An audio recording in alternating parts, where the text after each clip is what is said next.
rikthyer sërish në studio. Në pjesën e fundit të MCN Informacion do të flasim për sport, në fakt do të flasim sot për një epokë të re të Milanit dhe aq më tepër në drejtimin e një shqiptari siç është Iglitari. Do të më bashkohet drejt për drejt Glendi Tafaj, moderator sportiv në Tring. Glendit, përshëndes, faleminderit që me mua. Përshëndetje dhe kënaqësi. Zhvillimi më i fundit dhe ndoshta po ta themi një zhvillim që ka ecur me hapa galopant është një leadership i ri për Milanin dhe është shqiptari Iglitare. Në fakt e parë është një zhvillim që neve na bën në një farë mënyrë krenare. Disi është një fjalë jargone përdorur në shumë raste, por kjo është nga ato raste ku është fjala që i përshtatet më shumë nga gjitha, sepse nuk është pak që një shqiptar të marrë këtë rol në një klub kaq të madh. Igli nuk është risi, sepse Igli ka qenë drejtor sportiv i Lazios, jo pak, janë plot 14 vite dhe Lazio nuk është një klub i dorës dytë, është një klub që hyn tek klubet e rëndësishëm në Itali, kështu që ka kryer këtë funksion me shumë sukses tek Lazio, por nga Lazio tek Milani është një tjetër stad, një tjetër hap shumë i rëndësishëm përpara për Iglitaren pas një periudhe pushimi në mbylljen e bashkëpunimit me Lazio në vitin e kaluar dhe tashmë ka marrë në duar një detyrë shumë vështirë, ajo që neve na bën që të jemi vërtet lumtur për këtë ndryshim tek Milan është fakti që është hera e parë, paktën në të gjithë duke u kthyer retrospektivës së historisë së futbollit shqiptar në jashtë Shqipërisë, në Europë apo dhe më gjerë, nuk kemi pasur ndonjëherë një drejtues në nivele kaq të larta që të jetë shqiptar, që të jetë prodhim i futbollit shqiptar, sepse themi Iglitare si futbollist është prodhim i futbollit shqiptar, më tej natyrisht që e zhvilloi karrierën jashtë Shqipëria dhe detyrën dhe funksionin e drejtorit sportiv e filloi tek Lazio jashtë Shqipërisë, por është prodhim. Pra ka dalë direkt nga Shqipëria, nuk është se rritur jashtë, kështu që në një farë mënyrë është diçka që na bën ndjehemi shumë mirë dhe ju urojmë mirëzakonisht shumë suksese pavarësisht sepse në Shqipëri përgjithsisht tifozërit janë ndara Milan, Juventus, Inter dhe një tifoz i Romës nëse gjendet diku, por për te tifozërive që kemi dhe që njerëzit në Shqipëri kanë, të gjithë duam që Iglitares të shkojë sa më shumë barë në këtë detyrë të re që nuk është e thjeshtë, do të diskutojmë, është detyrë e vështirë, por thjesht fakti që përzgjidhesh për të qenë drejtor sportiv i Milanit, që këtu e ke fituar një betejë të rëndësishme me veten tënde, me karrierën tënde, me suksesin që do ta fitojë betejën. Milan do ta fitojë këtë betejën e lëngimit, se në fakt nuk e kemi parë në gjendje shumë të mirë kohëve të fundit, a do të mundet përvoja e Tares ta rikthej Milanin aty ku duhet të jetë? Çështja është që duke thënë gjithë fjalët e mira që i tham për Iglitaren dhe tham do të pjesë ndjehemi shumë mirë që Iglitari ka marrë këtë detyrë, po shkon në një vend që nuk është se po e pret një fushë me lule. Pra nuk është terreni më i mirë i mundshëm për të filluar një detyrë të re. Okej. Ana më pozitive që ka Tare në këtë pjesë është që më keq se kaq nuk bëhet.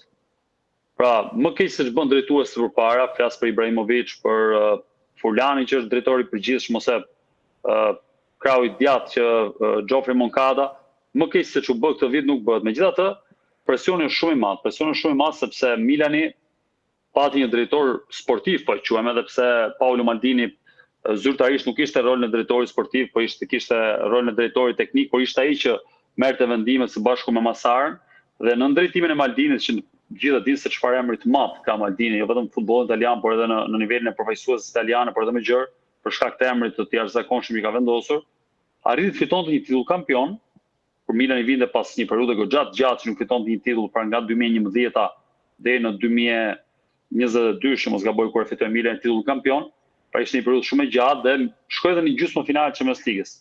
Duke ardhur nga kjo situatë, Maldini u largua, që në moment qoftë edhe Ibrahimovic dhe drejtuesit aktual pati një presion shumë të madh edhe për faktin që vendosën të largonin Maldinin. Dhe rezultatet nuk ishin të mira. Sezoni e shkuar shkoi diçka më mirë sepse Milani arriti të dilte në vendin e dytë. Këtë sezon ishte një sezon për të përdorur një eufemizëm zhgënjyes.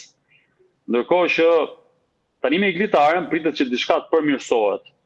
Nëse dallohet qartë edhe në gjithë reagimin që kanë patur tifozët e Milan në Itali, dallohet që gjithë sytë janë tek Maldini, pavarësisht se kanë qartë që në drejtimin e Kardinales për shkak të marrëdhënieve që ka patur Maldini me Kardinalen, nuk ka për të kthyer ndonjëherë Maldini dhe nuk është mirëpritur, jo se kanë diçka me Taren. Nuk është mirëpritur ardhja deri diku e Tares për faktin se të gjithë mendojnë që Maldini ishte njeriu adapt për këtë klub dhe e larguan. Ndërkohë që në anën tjetër Igli është një person shumë serioz, njëri që nuk e merr detyrën thjesht, njëri që punon shumë për atë punë që i vendoset përsipër, ka shumë përgjegjësi, nuk e ka thjesht një arritje vendosjen si drejtor sportiv i Milanit, por e ka një sfidë madhe me veten sepse do që dali i suksesshëm në një klub kaq të madh. Duke llogaritur seriozitetin e iglitares, unë kam një lloj bindje që Milani më mirë do jetë. Nëse do luftoj apo jo për titull sezonin tjetër, këtë nuk e di, por më mirë se këtë sezon në drejtime në disa personave që për hir të së vërtetës nuk treguan asgjë për mënyrën se si e administruan klubin, për mënyrën se si u bë fushata e shitblerëve ku Milani shpenzoi 115 milionë euro dhe nga vendi i dytë që ishte një edicion më herët zbriti në vendin e 8, pra ti kur shpenzon nuk e ke sigurt që del kampion, por të paktën do jesh në të njëjtën kohë që ishe me një vit më herët. Të zbresësh 6 pozicione në renditje, të eliminohesh në play-offin e Champions League-s, të shkosh në finalen e kupës ishte minimumi që mund të shkonte aty u shkatërrua skuadra në mënyrë të pakuptueshme, do të thotë që ka patur shumë probleme edhe në aspektin drejtues. Kështu që në këtë pjesë unë jam i bindur që Igli do bëj më mirë dhe cilat mund të jenë lëvizjet e para që do të bëj Tare si drejtues i Milanit? Po lëvizja e parë dhe më e rëndësishme është të vendosja e trajnerit, sepse Milani aktualisht është pa trajner, është mbyllur periudha e Conceiçaos, edhe pse nuk ka dalur ende me një komunikat zyrtar dhe kjo është aspekt tjetër sepse Milani vitin e kaluar ose më saktë sezonin e kaluar, sepse përfundoi sezonin vetëm pak ditë më parë, vuajti dhe në mënyrën se si u soll në aspektin e PR-it, me mënyrën se si shpërndante informacionet media, pra të duket si një klub gati amator, dhe ishte çuditshme për një klub kaq të madh. Dhe ende sot akoma nuk ka ardhur njoftimi zyrtar që Conceiçao është i shkarkuar, edhe pse është 100% e sigurt që nuk vjen më të jetë trajneri i Milanit.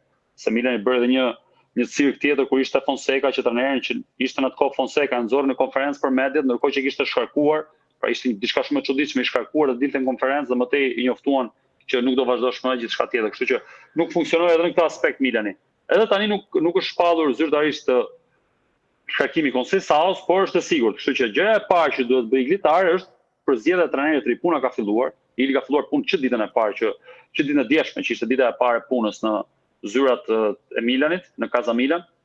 Dhe zgjedhja e trajnerit është aspekti i parë për më tej dijuar në ndërtimin e skuadrës, për të kuptuar se cilët lojtarë do qëndrojnë, cilët do largohen e gjithçka tjetër. Përflitet shumë, paktën ditën e sotme janë shtuar shumë kreditet e Massimiliano Allegrit për shkak se Allegri nuk ka dëshirë të presë më se ç'do ndodh me Conten. Conte është tek Napoli, po flitet që do largohet për shkuar tek Juventusi, po ende nuk e ka ndarë. Kështu që Allegri nuk do të presë më se ç'do ndodh me Conte tek Napoli, por ka nisur dhe përfaqësuesi i Allegrit kontaktet me Taren për të gjithë gjunet përbashkët për të ardhur tek Milani.